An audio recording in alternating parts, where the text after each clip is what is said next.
Volta, e a gente sabe a dificuldade de fazer a contabilidade, né? A gente viu recentemente na guerra na Ucrânia, foi a mesma coisa, e as autoridades de Israel atualizaram agora há pouco o número de mortos na guerra, 1.200. Na faixa de Gaza, as vítimas passam de 800. A quantidade de feridos nos dois lados do conflito chega a perto de 4.000, conforme as tropas de Israel avançam em uma contraofensiva por terra na faixa de Gaza. Investigadores começaram a entender as táticas dos terroristas contra o Estado judaico. O nosso editor de internacional, Marcelo Favari, de volta aqui aos estúdios. É possível explicar de que forma essa tentativa de se entender o que está acontecendo, Favari? Olha, Tiago, há muito tempo a gente sabe dessa capacidade do Hamas em disparar foguetes, que são projéteis mais simples em comparação com os sofisticados mísseis do Estado de Israel.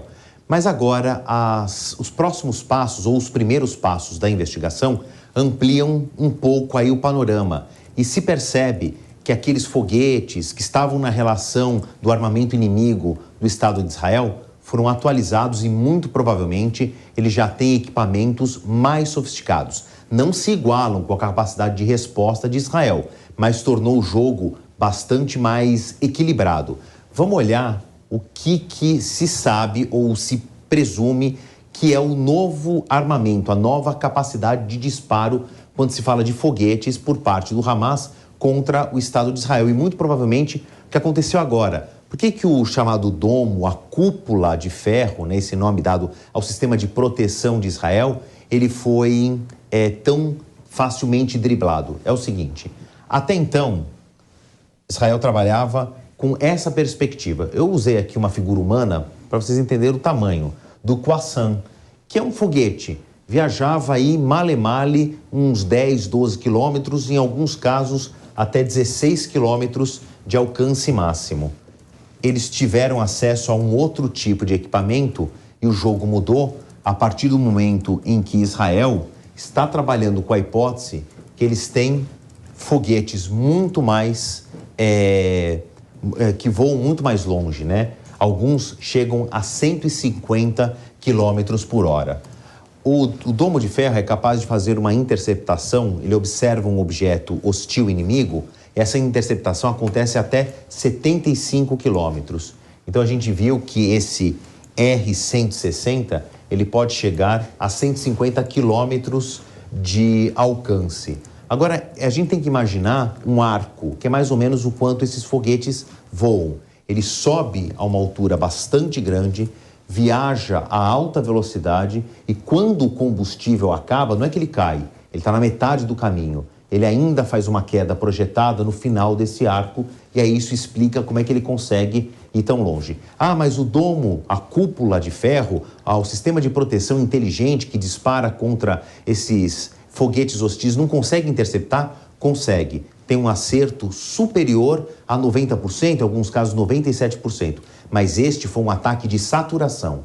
Houve tantos disparos simultâneos desses diferentes perfis de foguetes, de pequeno alcance, de mais médio alcance, que embananou um pouco o sistema de defesa. Ele foi muito eficiente, mas essa pequena brecha foi grande, tamanha, para cair em número no território israelense. Agora, isso a gente está voltando para sábado, né? Houve novos ataques e agora Israel entende como é que houve essa penetração e principalmente esses mísseis que viajam muito mais rápido. A faixa de Gaza está distante de Tel Aviv algo em torno de 200 quilômetros, claro, dependendo do ponto da faixa de Gaza. Então a gente entende que um foguete desse viajou bastante dentro do território israelense. O Hamas não tinha essa tecnologia até a última atualização da análise inimiga do exército israelense. Tem um outro gráfico aqui que agora, como o Luca Bassani falava, do sequestro das pessoas e tudo mais, a gente também sabe, houve dois momentos do ataque. O primeiro, esse de saturação por foguetes, e depois um outro, invasão em terra. Então vamos olhar como é que é a geografia do palco de guerra agora.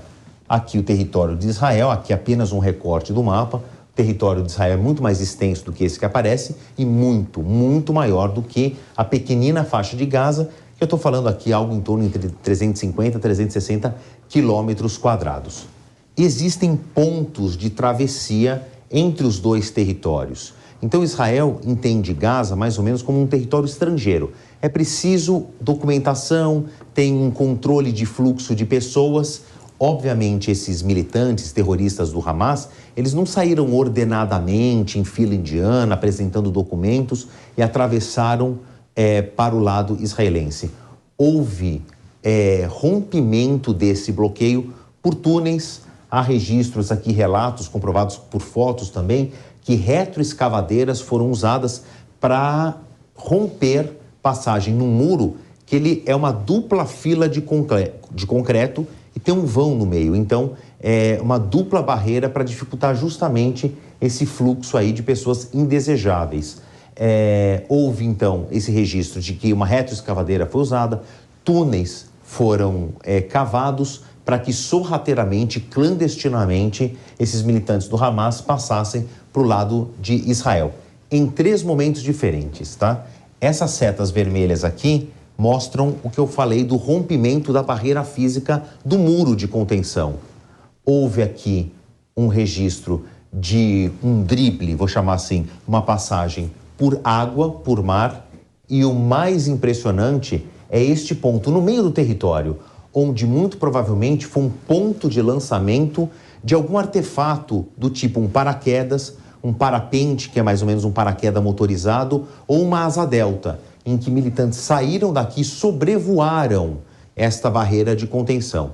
Então, desde o começo, a gente tem insistido que essa é uma guerra, uma disputa, um ataque sem precedentes, porque Gaza não havia usado tal tecnologia de mísseis e também não tinha penetrado no território israelense com esses recursos aí, essa maneira sorrateira de se atravessar. E para encerrar, um detalhe que faz toda a diferença, também não se sabe como o Israel não tem essa resposta, como é que esses combatentes terroristas tinham uniformes de autoridades israelenses. Por isso que quando eles chegam no território, muitos deles trafegam calmamente, tranquilamente entre a população, porque eles estavam camuflados, Thiago. É isso, o Favale trazendo todos esses detalhes importantes. Daqui a pouco você volta aqui ao Jornal Jovem Pan.